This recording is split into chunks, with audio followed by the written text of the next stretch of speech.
Bulletin के आगाज में सबसे पहले बात करें सुप्रीम कोर्ट में प्रैक्टिस एंड प्रोसीजर बिल के खिलाफ दरखास्तों पर समाअत कुछ देर बाद होगी। चीफ जस्टिस उमर अता बंदियाल की सरबराही में आज 8 रुकनी लार्जर बेंच समाअत करेगा। विफाकी हुकूमत ने केस में फुल कोर्ट तश्कील देने की इस्तदा कर रखी है, जबकि अदालत ने अटॉर्नी जनरल को पार्लियामेंट के मुश्तरका इजलास और कायमा कमेटियों की कार्रवाइयों का रिकॉर्ड फराहम करने की हिदायत कर रखी है। मजीद डिटेल्स जानेंगे जहांजेब अब्बासी से। जहांजेब बताएगा, बड़े केस की बड़ी समाअत होने जा रही है कुछ देर बाद। जी, कुछ ही देर बाद चीफ जस्टिस उमर अता बंदियाल की सरबराही में 8 रुकनी खसूसी बेंच चीफ जस्टिस के असकुद नोटिस के इख्तियारात को रेगुलेट करने के खिलाफ दायर दरखास्तों के ऊपर समाअत करने जा रहा है, जहाँ पे एक तरफ वफाकी हुकूमत अपना तहरीरी जवाब सुप्रीम कोर्ट में जमा करवा चुकी है, जिसमें यह मौक़िफ़ इख्तियार किया गया है कि फुल कोर्ट बेंच तश्कील दिया जाए। वहीं पे हमारे ज़राए ये कन्फर्म कर रहे हैं कि जब केस की प्रोसीडिंग का आगाज़ होगा तो वफाकी हुकूमत की जानिब से अटॉर्नी जनरल के ज़रिए एक मरतबा फिर बेंच कंपोजिशन के ऊपर ओपन कोर्ट में एतराज़ उठाया जाएगा और ये इस्तदा की जाएगी कि सुप्रीम कोर्ट ऑफ पाकिस्तान तमाम दस्तयाब जजेस पर मुश्तमिल फुल कोर्ट बेंच तश्कील दे।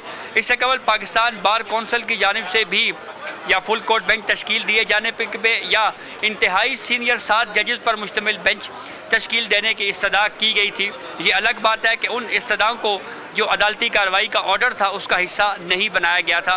पूरे ऑर्डर में उसका कहीं पे भी हमें कोई जिक्र नहीं मिलता। हम देख रहे हैं कि जब से ये कानून साजी हुई है फिर उसके बाद पार्लियामेंट और सुप्रीम कोर्ट ऑफ पाकिस्तान आमने सामने है, जहाँ पे एक तरफ सुप्रीम कोर्ट ऑफ पाकिस्तान की जानिब से इस कानून को, इस कानून साजी को ये करार दिया जा रहा है कि ये आज़ाद अदलिया की खुद मुख्तारी के ख़िलाफ़ है। वहीं पे पार्लियामेंट सुप्रीम कोर्ट के में चैलेंज कर होने वाले इस बिल के ऊपर यह मौक़िफ़ पार्लियामेंट की जानिब से दिया जा रहा है कि कानून साजी करना पार्लियामेंट का इख्तियार है।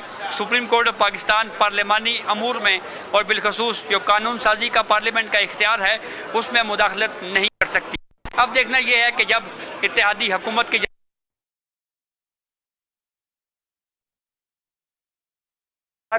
आपको बता रहे हैं कि बड़े केस की बड़ी समाअत अब से कुछ देर बाद होगी। सुप्रीम कोर्ट में प्रैक्टिस एंड प्रोसीजर बिल के खिलाफ दरखास्तों पर समाअत कुछ देर बाद होगी। चीफ जस्टिस उमर अता बंदियाल की सरबराही में 8 रुकनी लार्जर बेंच समाअत करेगा। जहांजेब अब्बासी इस हवाले से हमें डिटेल्स बता रहे थे, आपका शुक्रिया। चेयरमैन पीटीआई इमरान खान के लाहौर हाई कोर्ट में मुमकिना पेशी। साबिक वज़ीर आज़म का सिक्योरिटी प्रोटोकॉल जमान पार्क पहुंच गया।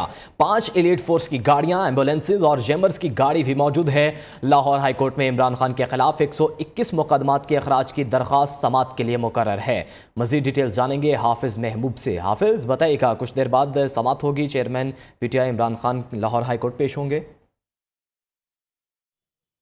जी बिल्कुल, इस वक्त मैं ज़मान पार्क में मौजूद हूँ, जहाँ पर चेयरमैन तहरीक इंसाफ इमरान खान अब से कुछ देर बाद जो है अपनी रिहाई गाह से जो है लाहौर हाई कोर्ट के लिए रवाना होंगे। यहाँ पर जो है पुलिस की 5 गाड़ियाँ, एम्बुलेंसेज और इसके अलावा जो है जैमर्स की गाड़ियाँ यहाँ पर पहुँच चुकी हैं, जबकि दूसरी जानिब चेयरमैन तहरीक इंसाफ के इस्तकबाल के लिए कारकुनान की बड़ी तादाद यहाँ पर मौजूद है। अब से चंद लम्हों बाद जो है वो चेयरमैन तहरीक इंसाफ जो है यहाँ से निकलेंगे हाई कोर्ट के लिए। यहाँ पर इंतजाम जो है वो मुकम्मल कर लिए गए हैं। हाई कोर्ट में जो है वो 121 मुकदमात के अखराज के हवाले से जो है इमरान खान ने रुजू किया था। उसके अलावा जो कल इस्लामाबाद में एक मुकदमा दर्ज हुआ उसके लिए भी जो है वो लाहौर हाई कोर्ट में जो है वो रुजू किया जाएगा। इस हवाले से चेयरमैन तहरीक इंसाफ इमरान खान जो है वो यहाँ से अभी जो है वो रवाना होने वाले हैं और यहाँ पर जो है वो सिक्योरिटी की गाड़ियाँ भी जो है उनके घर के बाहर लग चुकी हैं, जबकि जैमर्स की गाड़ी भी यहाँ पर सामने आ चुकी है। चंद लम्हों बाद जो है वो चेयरमैन तहरीक इंसाफ इमरान खान जो है वो अपनी रिहाइश गाह से जो है लाहौर हाई कोर्ट के लिए रवाना होंगे। जी ठीक है, शुक्रिया हाफिज महबूब आगाह करने के लिए। 2017 वाली साजिश आज सबके सामने आश्कार हो रही है। जो किरदार बेनकाब हो रहे हैं वो टिकटें बांट रहे हैं या सहूलतकारी कर रहे हैं। सहूलतकारी करने वाले किरदारों को खुला छोड़ा गया तो मजीद नुकसान होगा। विफाकी वजीर मियां जावेद लतीफ़ की न्यूज़ कॉन्फ्रेंस कहते हैं पार्लिमानी कमेटी ऑडियो लीक्स पर साकिब निसार के बेटे को तलब करे। पार्लिमानी कमेटी तयन करे किन किन लोगों को क्या किरदार अदा किया गया। क्या आइन इस बात की इजाज़त देता है कि आप मुजरिमों का तहफ़्फ़ुज़ करें। जो सहूलत इमरान खान को मिल रही है क्या वो कच्चे के डाकुओं को भी मिलेगी। कि आज कौम इतना हिजानी कैफियत में है कि वो उन किरदारों को देखते हुए जिन्होंने जस्टिस देना था वो अगर टिकटें बांटेंगे तो फिर 2017 में जो कुछ हुआ था, क्या आज वही कुछ आपको नजर नहीं आ रहा? आइन पार्लियामान के अलावा कोई रीराइट कर सकता है? आइन किसी को इस बात की इजाजत देता है कि वो जस्टिस ना करे? आइन किसी को इस बात की इजाजत देता है कि आप मुजरमों को तहफ्फुज दें? आइन इस बात की इजाजत देता है कि पाकिस्तान के अंदर आए रोज अदारों में बैठे लोग अपनी ख्वाहिशात के मुताबिक फैसले करें? चारों सूबों में इलेक्शन एक रोज होने पर इत्तफाक हो चुका था। असम्बलियां तोड़कर गलती की गई। मुज़ाकरात मशरूत नहीं होते। अगर बात सुलझानी होती तो बैठकर बात करना पड़ती है। साबिक वज़ीर आज़म यूसुफ रज़ा गिलानी की मीडिया से गुफ्तगू, कहते हैं कि हमने कहा था बजट के बाद तारीख देते हैं। वो बाजिद थे कि 14 मई से आगे नहीं जाना चाहते। PTI चाहती है मुल्क में अदम इस्तेहकाम रहे। आवाम को सियासी इस्तेहकाम पैदा होने के बाद रिलीफ ज़रूर मिलेगा। आगे बढ़ें, आपको बताएं कि रहनुमा तहरीक इंसाफ फवाद चौधरी का कहना है कि शहबाज शरीफ और आसिफ अली जरदारी के बयानात हैरान कुन हैं। इस्टेब्लिशमेंट की बैसाखी पर खड़े इन दोनों लीडर्स को एहसास नहीं वो क्या कर रहे हैं। इस मुल्क में रूल ऑफ लॉ के हर उनसर को दफन कर दिया गया है। ट्वीट में लिखा कि इमरान खान पर कातिलाना हमले के नामजद मुलजिमान से तफ्तीश बेबुनियादी बात है। इससे इनकार कानून को दफन करने के मुतरादिफ है। दूसरी जानिब रजीम चेंज को 1 साल बीत गया, कानून की धज्जियां भी खेली गई। मुल्क में जंगल का कानून बन गया है। हफ्ते को हमारी पुरअमन रैली से कबल बगैर वारंट हमारे कारकुनों को गिरफ्तार किया गया। रैली के दौरान खवातीन पर तशद्दुद किया गया। PTI रहनुमा डॉक्टर शेर मज़ारी की न्यूज़ कॉन्फ्रेंस कहती हैं अदालती हुक्म के बावजूद DC इस्लामाबाद ने हमें पुरअमन रैली की इजाज़त क्यों नहीं दी? हमारी 2 खवातीन जो रैली का हिस्सा नहीं थीं, इन्हें क्यों गिरफ्तार किया गया?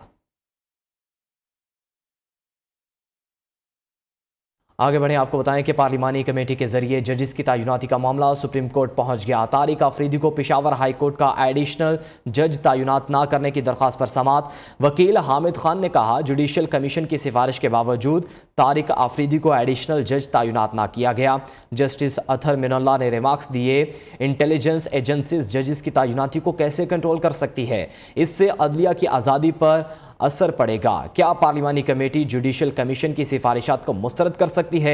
चीफ जस्टिस उमर अता बंदियाल का इस्तफसार। सुप्रीम कोर्ट ने आइंदा समात पर अटॉर्नी जनरल को अदालती मुआवनत के लिए तलब कर लिया है। मजीद डिटेल्स जानेंगे नुमाइंदा न्यूज़ जहांजेब अब्बासी से। जहांजेब, समात के बारे में आगाह कीजिएगा। जी देखें, सुप्रीम कोर्ट में पार्लिमानी कमेटी के जरिए जजिस की तैनाती के मामले के ऊपर समाअत हुई। चीफ जस्टिस की सरबराही में कायम बेंच ने इस केस पर समाअत की और दौरान समाअत दरखास्त गुजार वकील हामिद खान की जानिब से सुप्रीम कोर्ट को ये बताया गया कि जुडिशल कमीशन ने तारिक अफरीदी को पेशावर हाई कोर्ट का एडिशनल जज तैनात करने की मंजूरी दी और जुडिशल कमीशन की सिफारिश के बावजूद तारिक अफरीदी को एडिशनल जज तैनात नहीं किया गया। और इसकी वजूहात ये बताई गई कि पार्लिमानी कमेटी ने तारिक अफरीदी की इंटेलिजेंस एजेंसीज की रिपोर्ट पर यह नामजदगी मुस्तरद की है। दरखास्त गुजार के वकील का यह भी कहना था कि इंटेलिजेंस रिपोर्ट्स के मुताबिक तारिक अफरीदी की साख अच्छी नहीं है। ताहम इंटेलिजेंस एजेंसीज जजिस की तैनाती को कैसे कंट्रोल कर सकती हैं? कोर्ट ने इसके ऊपर सवाल उठाया है। जी ठीक है, सुप्रीम कोर्ट ने आइंदा समाअत पर अटॉर्नी जनरल को अदालती मुआवनत के लिए तलब कर लिया है। जहांजेब अब्बासी, बहुत शुक्रिया आपका। वेलकम बैक नाजरीन। अब कुछ बात करें सिंध के ज़िमनी बल्दियाती इंतखाबात का। सिंध के ज़िमनी बल्दियाती इंतखाबात कराची के 11 यूसेस में से पीपल्स पार्टी 7 नशिस्तों पर कामयाब हो गई। 4 में जमात इस्लामी फातेह करार, PTI क्लीन बोल्ड हो गई। हैदराबाद की 5 में से 2 यूसेस में पीपल्स पार्टी, 1 में PTI और 1 में आज़ाद उम्मीदवार को फतह मिली। अंदरूनी सिंध तीर ने सबका शिकार कर लिया। सिंध के ज़िमनी बल्दियाती इंतखाबात में पीपल्स पार्टी ने मैदान मार लिया। गैर हतमी और गैर सरकारी नताइज के मुताबिक कराची की 11 यूसीज में से पीपल्स पार्टी 7 नशिस्तों पर कामयाब हो गई। 4 में जमात इस्लामी फातेह करार। बल्दियाती मैच में PTI क्लीन बोल्ड हो गई। मेयर कराची के लिए 179 वोट की सादा अक्सरियत किसी जमात को न मिल सकी। कोरंगी UC 3, जिला वस्ती की UC 6, नॉर्थ नाजमाबाद में जमात इस्लामी के उम्मीदवार कामयाब रहे। कोरंगी UC 2, जिला जनूबी लयारी UC 2, जिला कुमियाड़ी बल्दिया टाउन UC 2 में पीपल्स पार्टी उम्मीदवारों ने मैदान मार लिया।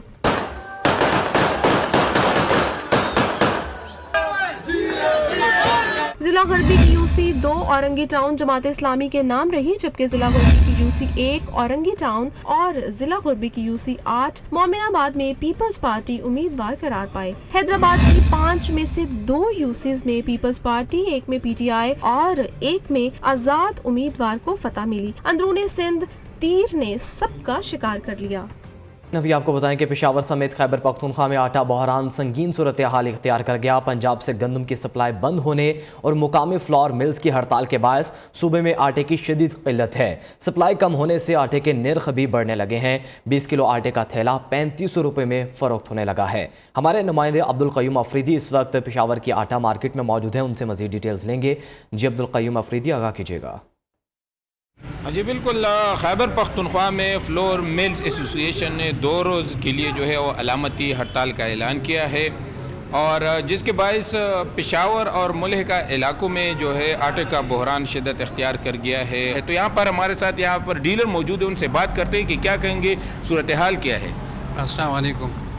सूरत हाल तो ये कि पंजाब के नाक़िस पॉलिसी की वजह से और गवर्नमेंट के नाक़िस पॉलिसी की वजह से जो है ना हमारा ये हाल है कि दुकान में एक तेल आटा नहीं है। ये मज़दूर आप देखिए ये घर को क्या लेके जाएंगे। यहाँ पे जो है ना आटा इतना शदीद एहतियात कर गया है कि ना आटा मिल रहा है ना गंदम मिल रहा है। डोरमिलों वाले ने भी हड़ताल किए हुए और दुकानदारों ने वालों ने भी हड़ताल किए हुए। जी बिल्कुल, जिस तरह कि आपने देखा कि यहाँ पर जो आटा डीलर्स है वो दुआइयाँ दे रहे हैं कि यहाँ पर न तो गंदम आ रही है, जो यहाँ के फ्लोर मिल है उसमें जो है उससे आटा तैयार किया जाए और न आटे की सप्लाई जो है वो पंजाब से खैबर पख्तूनख्वा हो रही है। तो इसको ख़त्म किया जाए ताकि फ्री जो है वो गंदम की तरसील और आटे की तरसील जो है वो जारी हो सके और न सिर्फ इसकी कीमतें कम हो सके बल्कि जो आटा है वो मकदार में भी वाफर लोगों के लिए दस्तयाब हो। ठीक है, शुक्रिया अब्दुल क़य्यूम आगाह करने के लिए। आगे बढ़े, आपको बताएं कि वज़ीर-ए-आज़म शहबाज शरीफ का मशीर अमीर मुकाम से टेलीफोनिक राबता हुआ।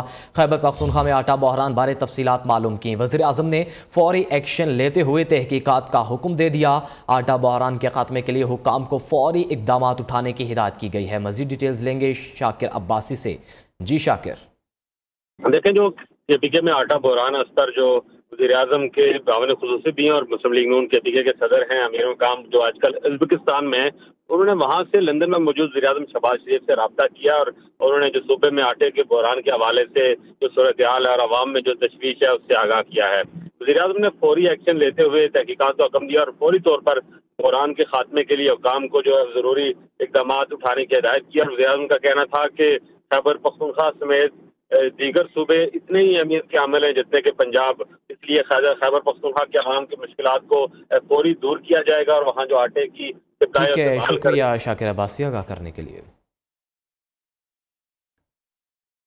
नाज़रीन, पहलवानों का शहर भी महंगाई की जद में। गुजरांवाला में दूध और दही की कीमतों में फिर इजाफा कर दिया गया। शहर में दूध 200 और दही 210 रुपये किलो में फरोख्त होने लगा है। दूध की सरकारी कीमत 150 और दही की 160 रुपये किलो मुकर्रर है। शहरियों का कहना है कि ज़िला इंतज़ामिया मुकर्रर करदा नरखों पर अमल दरामद कराए। मज़ीद डिटेल्स लेते हैं तैमूर से। जी तैमूर।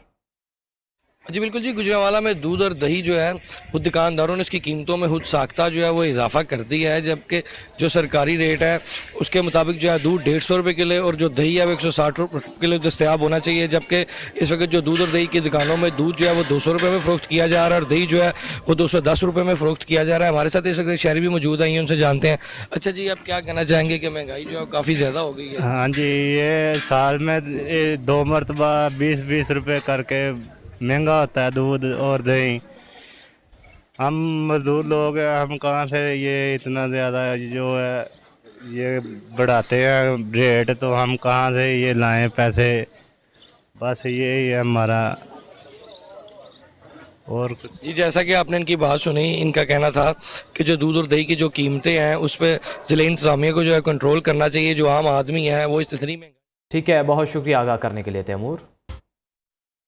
नाज़रीन, न्यूजीलैंड को पहली जीत नसीब हो गई। आखिरी वनडे मैच में कीवीज़ ग्रीन शर्ट्स को 47 रन से हरा दिया। पाकिस्तान पहली पोजीशन से एक बार फिर महरूम हो गया। बरतानवी बादशाह चार्ल्स स्वाइम की ताजपोशी की खुशी में म्यूजिक कंसर्ट हुआ। Superstar Lionel Richie, Katy Perry समेत दीगर फनकारों ने शानदार परफॉर्मेंस दी। किंग चार्ल्स की ताजपोशी का जश्न जारी। लंदन में शानदार म्यूजिक कंसर्ट का एहतमाम। दुनिया भर से आए फनकारों की परफॉर्मेंस ने 4 चांद लगा दिए। शाही खानदान के अफराद समेत 20,000 से ज्यादा अफराद ने शिरकत की। गुलकार लियोनेल रिची, पैट टोंग और दीगर गुलकारों की परफॉर्मेंस ने समा बांध दिया। टेक डेट और कैटी पेरी के गानों पर बादशाह चार्ल्स, मलका कमीला झूमते रहे। हाजरीन ने खूब दाद दी। शहजादा विलियम ने इस्तकबालिया तकरीर में वालिद और आंजहानी दादी मलका एलिजबेथ दोम को खिराज तहसीन पेश किया। किंग चार्ल्स ने लियोनेल रिची के साथ रक्स भी किया। न्यूज़ बुलेटिन से इस वक्त इतना ही।